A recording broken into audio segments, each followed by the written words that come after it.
Big shout out to Les, Consequence 1823 and the legendary r/NoSleep community for this chilling tale that'll make you question every gig app you've ever downloaded. Imagine an app so secret it's not on the App Store. You can't Google it.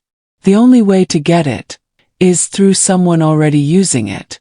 Sounds like an exclusive opportunity, right?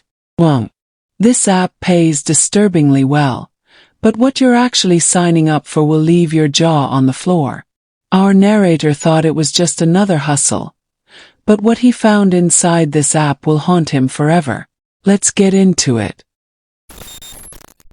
You won't find the app in any of the app stores, and even a Google search doesn't turn up results. To download it, you need to scan the QR referral code of someone who's already using the app. That feature makes it feel like you're joining an exclusive club.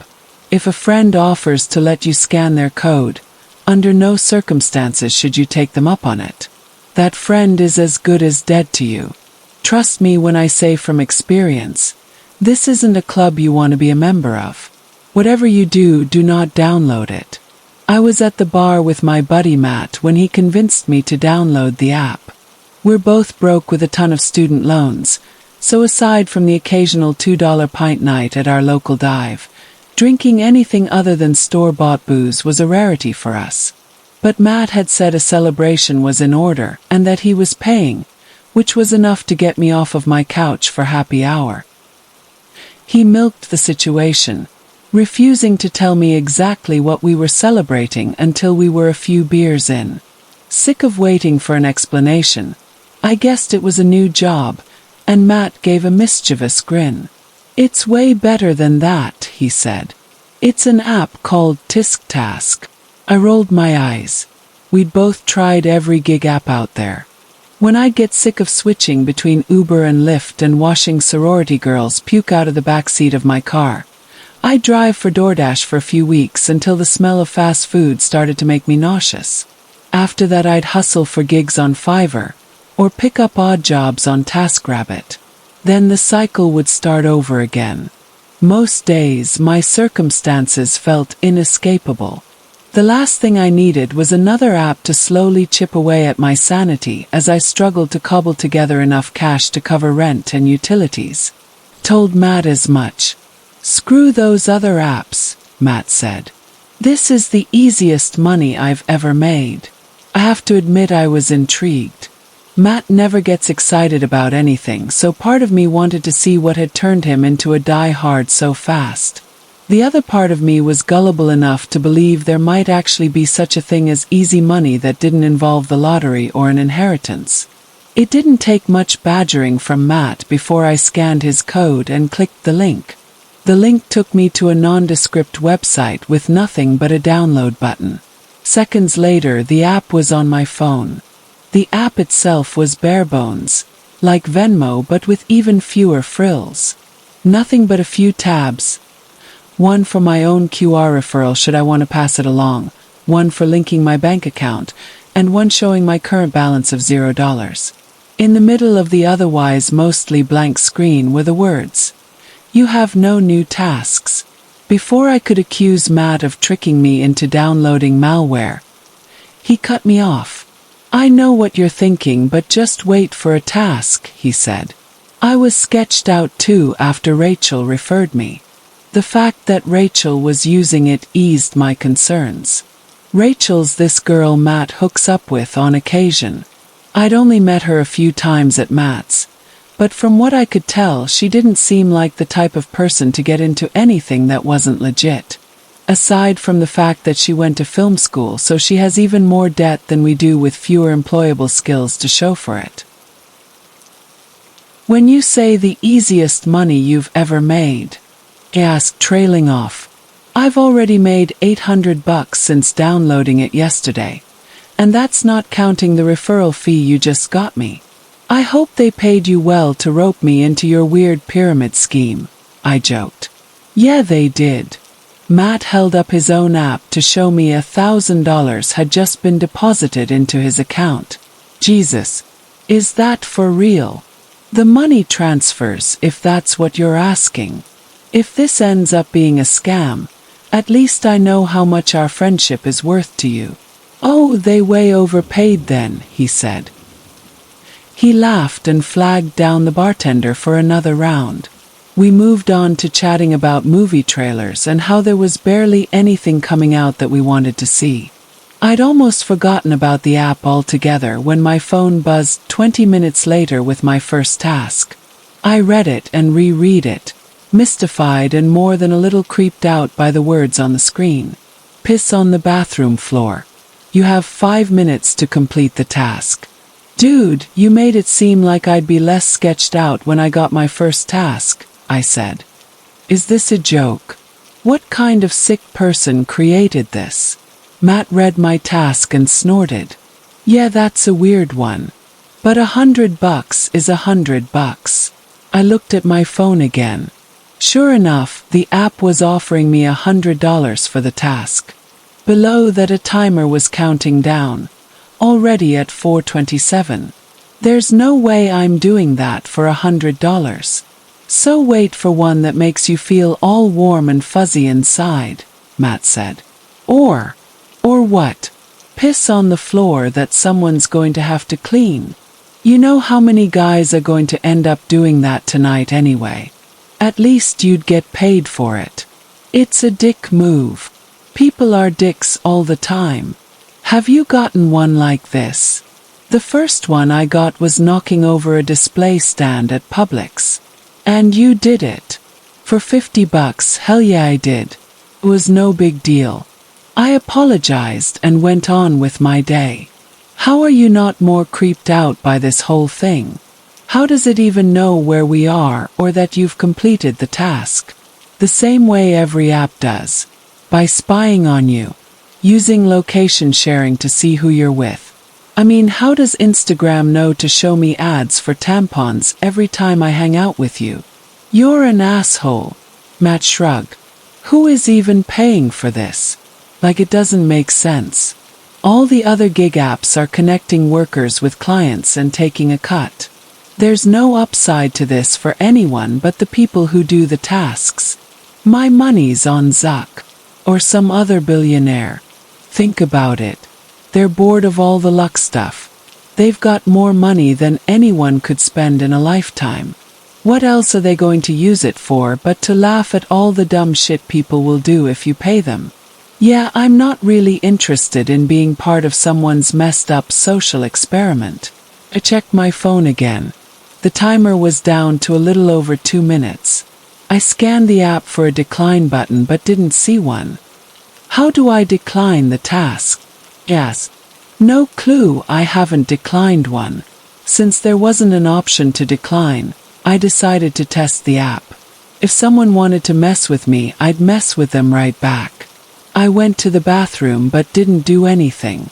Just waited a minute, washed my hands and returned to the bar. I checked my phone just as the timer ran out. A frowny face appeared on screen, then the app went black. Matt's phone buzzed a few seconds later. He checked it and laughed. What? Did you get a task? What is it? Matt smirked at me before holding out his phone for me to read. I barely had time to register the words, "slap your friend," before I felt Matt's hand connect with my face. The smack jolted me off balance, and I jumped up to keep from falling over. What the fuck? I could feel everyone staring at us. I couldn't tell if my cheek was burning from the slap or the embarrassment. Matt held up his hands in apology. I'm sorry dude, but $200 was too good to pass up. Having seen the exchange, the bartender made his way over with an annoyed look.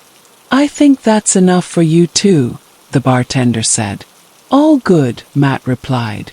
We'll just close out. The bartender shook his head and went to the register to ring Matt up. Matt's phone buzzed again as the bartender returned with the check. Matt checked it and winced. Then he took a big swig of beer and spit it like a fountain all over the bartender. The bartender turned red as security stormed over and grabbed Matt by the back of his shirt, dragging him towards the door. Sorry, Matt said. It was just a joke. Hope it was funny 'cause you're 86D. Sign the tab and tip him good, Matt called back to me as security shoved him outside. I picked up the pen to sign the tab when my phone buzzed on the bar top. I saw the alert from TiskTask and told myself not to check it, but my curiosity got the better of me. Clicked it. The task read, "Do not leave a tip. Write fuck you instead." Every alarm bell in my head was going off. This went well beyond location sharing and listening in on conversations. I looked around the bar, sure I'd find someone in here watching us, pulling the strings to see how far we could be pushed. But I didn't see anyone who didn't seem to be here for a normal bar outing. And the way everyone was side-eyeing me like I was an exhibit in a freak show suggested they were not in on whatever was happening. I looked back at my phone. $250 to write fuck you instead of leaving a tip. I felt my face flush with shame as I wrote the words, but I had to know if this was for real or not. I was positive I'd walk outside to find Matt had been screwing with me, somehow faking the alerts. I turned the receipt face down and scurried out before anyone could read what I'd written. By the time I stepped outside, the app was alerting me that I was now $250 richer. In the midst of so many emotions and my desire to get away, at the time it didn't cross my mind that out of all the sketchy aspects of the app, I just encountered the biggest red flag of all. That slap from Matt wasn't a random task. It was a warning. Not following orders had consequences. Matt wanted to go somewhere else and keep celebrating our good luck, as he called it. But once the adrenaline faded, I felt hungover and on edge, so I went home. The whole thing felt wrong on multiple levels, so I decided not to go on the app for a while. Still, I needed some proof that the whole thing wasn't a hoax, so I transferred the money to my bank, and sure enough it showed up. As easy as the money had been, I had a knot in my stomach about it, though I struggled to articulate why. Part of it was being watched. All the unanswered questions about who was behind the app and why anyone would create it. But I think something about it also felt manipulative. Like I was just a puppet in some messed up game I didn't understand. But I can't deny I had felt an immediate rush along with whatever pang of guilt came from stiffing the bartender. Like the app had tapped into some impulse I hadn't even known was there. Did I want to do that? Had the app made me take the smallest step towards some darkness lurking inside of me? I accepted some rideshare requests hoping to distract myself.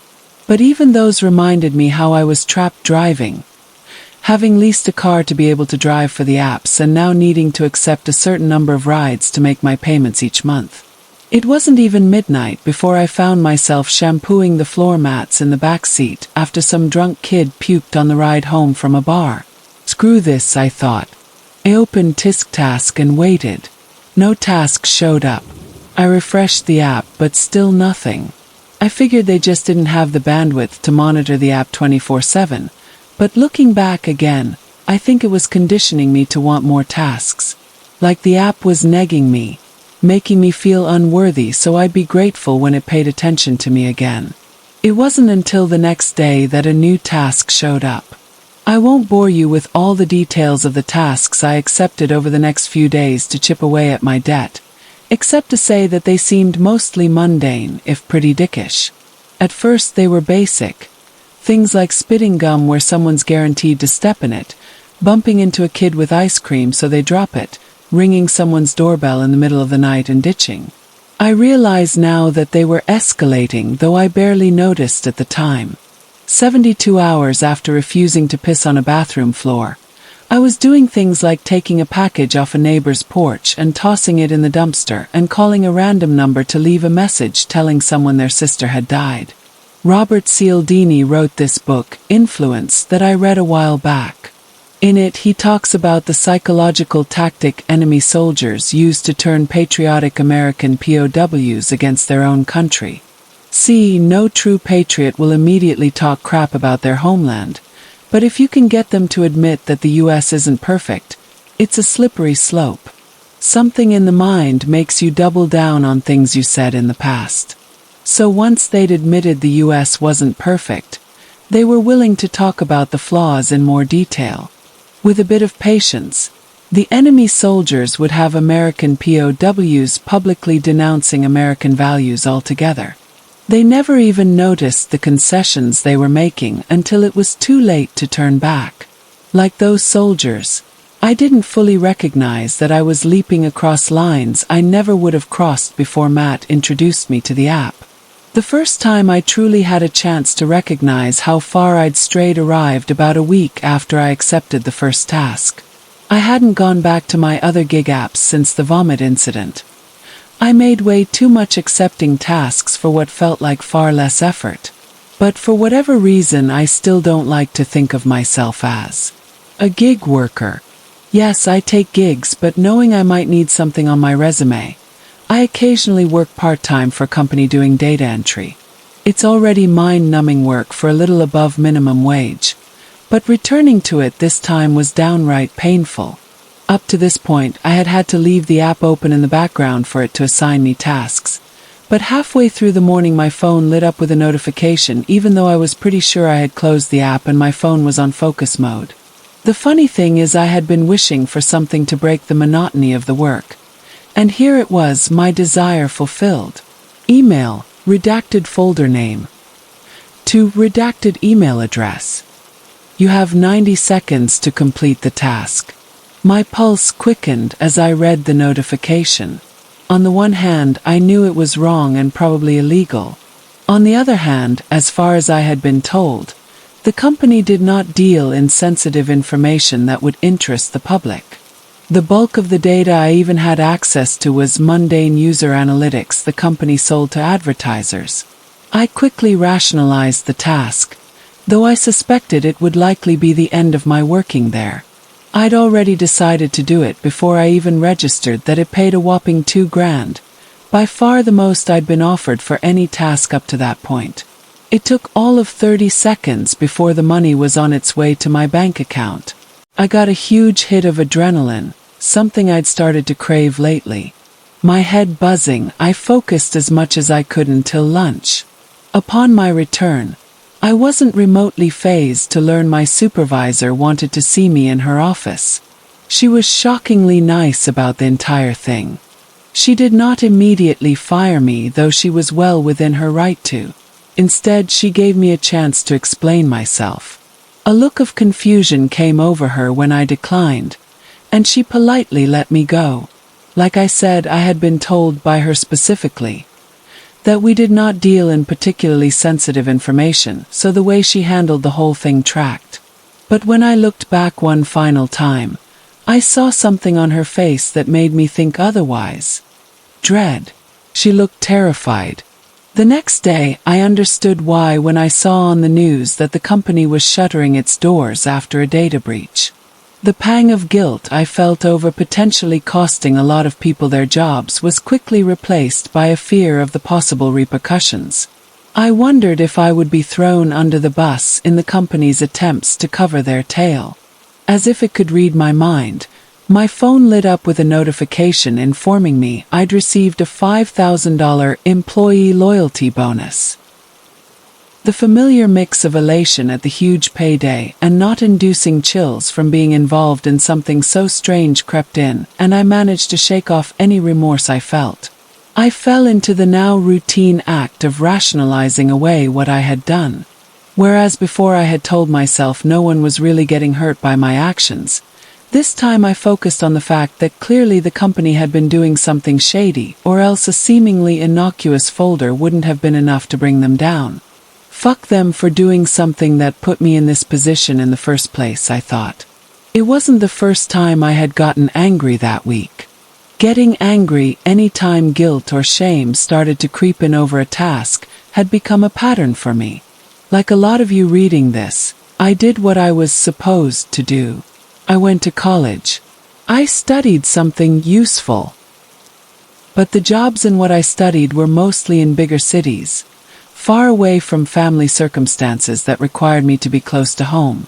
And even if I could have moved, the entry-level pay wouldn't have covered the cost of living before I took my loans into account. It didn't matter what I did or where I went. Life was shaping up to be one big hamster wheel. Everywhere around me, I heard folks complaining about how hard it was to find good workers who care about the job, who are loyal. Well, what did they think was going to happen when they filled our heads with dreams of cushy office jobs and home ownership, loaded us up on debt, and then offered us one fucking way to pay it off? By staring at a register or a screen doing absolute bullshit for $15 an hour, if we're lucky, for 10 to 12 hours a day. We were sold a bill of goods. The American dream is dead and gone, but the older generations are still doling out advice based on their experience of a steady paycheck and a reasonable mortgage. And on the flip side, every time we open a fucking app, some rich influencer is saying that if we follow our passion we'll find more freedom and success than we ever thought possible. But both sides are speaking from a place of having already found success. And every single one of them is positive the only thing that factors into that success is good old hard work. So of course most of us end up juggling multiple gigs, trapped in the hustle economy. At least that way we have some semblance of control over our lives. Sure, we have crippling student loans that our best hope of paying off is the government stepping in to forgive. And yeah, buying even an outhouse is a pipe dream, but at least we get to clock in and clock out as we want. Quit when we get bored. Give rides or deliver food. YOLO what little we have into crypto or curate our own social feeds on the off chance fortune might rain down on us and lift us out of the endless grind. I'm not proud of how little I hesitated accepting these tasks. It legitimately felt like, for the first time, I had a way out of the rat race. So what if I had to be a dick to do it? Jeff Bezos wouldn't even let his employees take a proper bathroom break, and look where he ended up. Not long after I thought I had perfected the art of justifying my actions, I got the task that finally changed my mind. The day before I downloaded the app, I had made plans for the following weekend with a woman I'd matched with on Hinge. I'd been anxious about the date when I committed to it, worried we'd be limited to the cheapest margaritas I could afford along with complimentary chips and salsa. Telling my dates I'd had a late lunch and wasn't hungry enough for dinner had become my go-to move on the dating scene. But that night was different, because I could finally afford to go somewhere nice. I texted her back to let her know we were still on and told her where to meet me. We met up at a spot local foodies love and hit it off immediately. When I say it was the best date I've ever been on, I'm not exaggerating. We bonded over the things we had in common, laughed our asses off ribbing each other about the things we disagreed on, and kept the tapas and fancy cocktails flowing for 2 hours before things went south. When my date announced she needed to use the restroom, I felt my phone buzz in my pocket. As she was walking away, I checked the task I'd just been assigned. Tell the woman in red to hurry up and get it over with. I looked around the restaurant and saw a woman in a red coat sitting alone a few tables over. She was lost in thought, running a finger around the rim of her martini glass. I checked my phone again and frowned in confusion. Get what over with? I didn't consider the question for long enough. I had gotten greedy. I happily ignored all the details about the woman that might have stopped me from going over there. It didn't seem like it could possibly be that big a deal. But the payout alone should have been enough of a red flag. If I'd received $7,000 in total to destroy a company, how innocent could a task worth $10,000 have been? I got up and walked over. I was already speaking before the woman even realized I was there. Hurry up and get it over with, I said. I registered shock on her face as my words sunk in, but she didn't say a word. I didn't say anything else, just returned to my seat. What was that about? My date asked, having seen the exchange as she came back from the bathroom. Oh, nothing, I said, staring at my phone expectantly. Don't worry about it. I grinned as my phone alerted me that I was $10,000 richer. What should we order next? But my date wasn't looking at me. She was staring in horror as the woman in red left the restaurant in tears. We didn't have a view of the street outside, but we could clearly hear the screech of tires and the screams of patrons close enough to the window to see the woman in red walk into oncoming traffic. My date didn't look at me again until she was giving the police her statement. By the time the cops had quit asking me questions about what I said to the woman in red and decided I wasn't involved in her death, my date was long gone. That was the last straw. This time I couldn't rationalize away the guilt and shame. This app was evil. There was no more pretending that wasn't the case.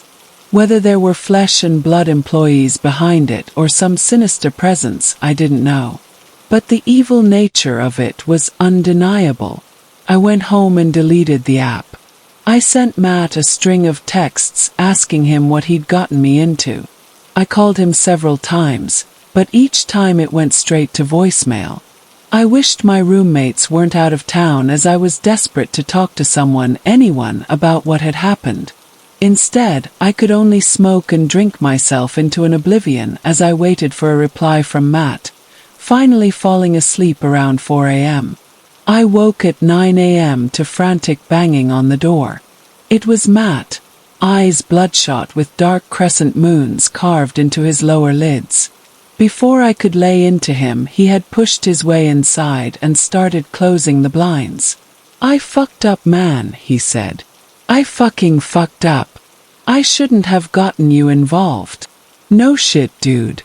I had to delete the app." "You can't delete it." "What?" "It keeps coming back. You have to get rid of your phone." "And even then?" "I'm not sure." I checked my phone and sure enough it was front and center.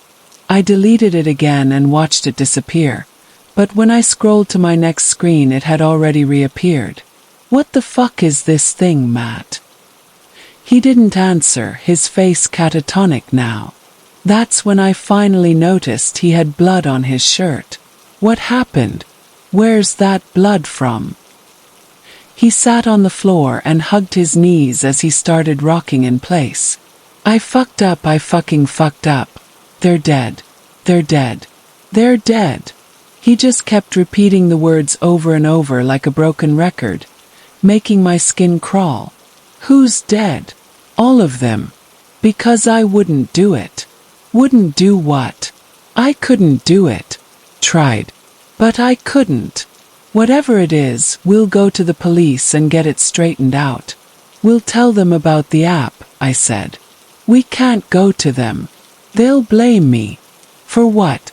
"Just tell me what happened." "You don't get it," he snapped.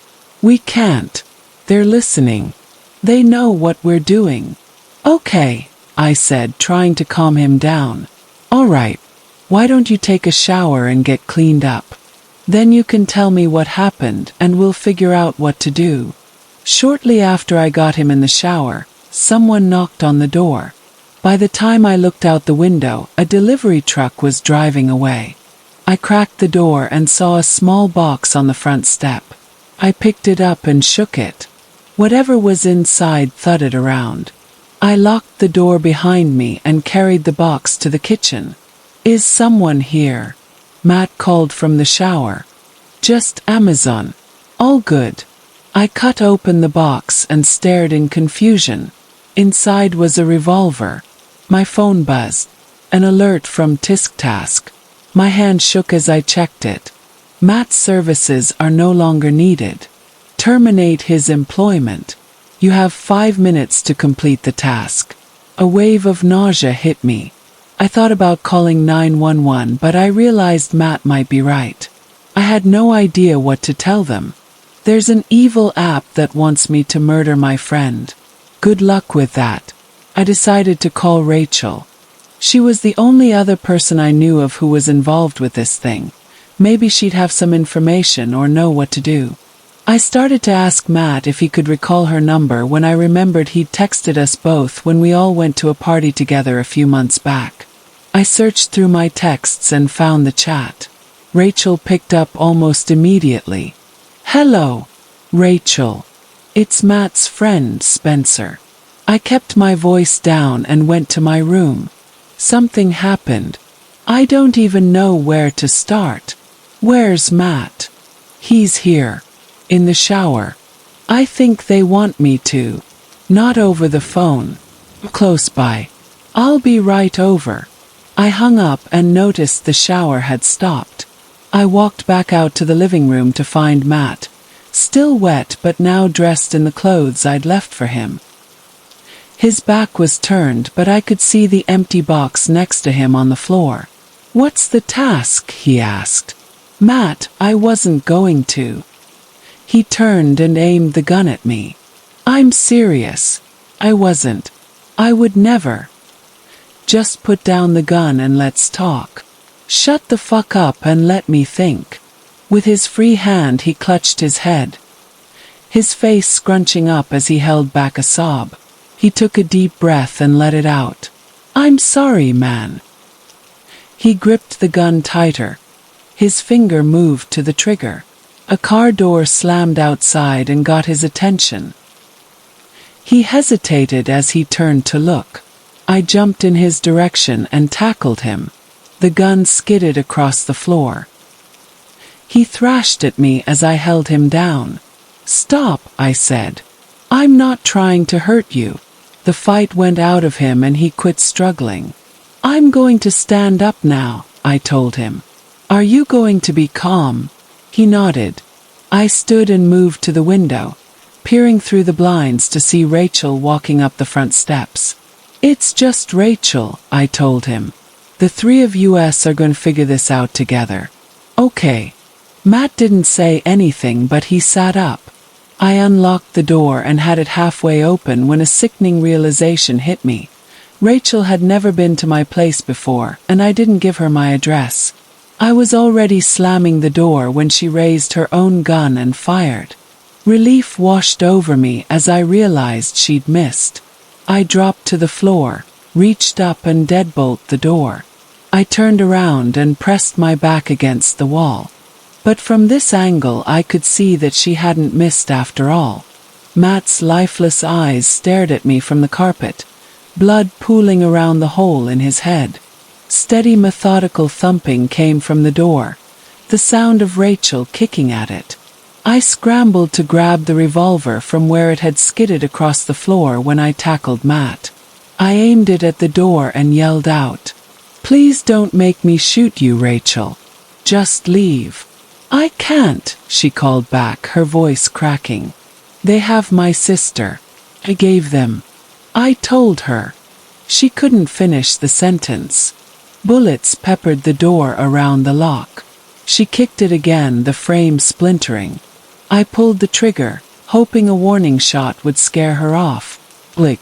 Nothing. I pulled the trigger again. Blick. Nothing. They'd sent me an unloaded gun. A twisted test that I'd apparently failed. I ran to the garage and climbed in my car. I had no idea where Rachel was, but I wasn't waiting around to find out. I pushed the garage door button. The door hummed as it rose slowly. Rachel's boots appeared just outside. I didn't hesitate. I turned the ignition and shifted into drive. I slammed on the gas, bursting through the door and catching Rachel off guard. Her upper body slammed into the hood of the car even as she fired the gun at me through the windshield.